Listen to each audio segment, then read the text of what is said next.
خیالبек دودخدویف دکتر علم فلسفه، پروفسور، عضو وابسته اکادمی علم‌های جمهوری تاجیکستان، اعلاچه معارف خلق جمهوری تاجیکستان روز 25 اکتبر در سن 85 از عالم چشم پوشید.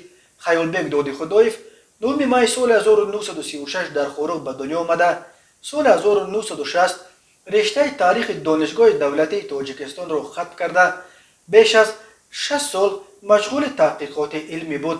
سمت‌های اساسی فعالیت علمی پروفسور دودخدویف تاریخ فلسفه و فلسفه اجتماعی بود.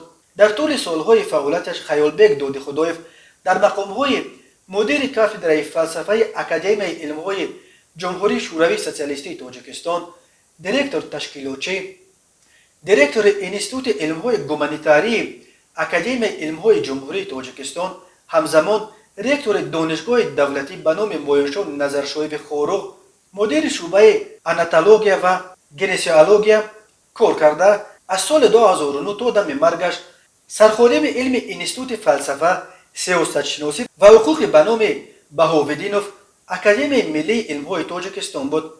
فلسفه اسماعیله و فلسفه اسیان‌های مردم دهقان از جمله مهمترین کارهای علمی است که از خیالبek دودخدویف به یادگار مانده است.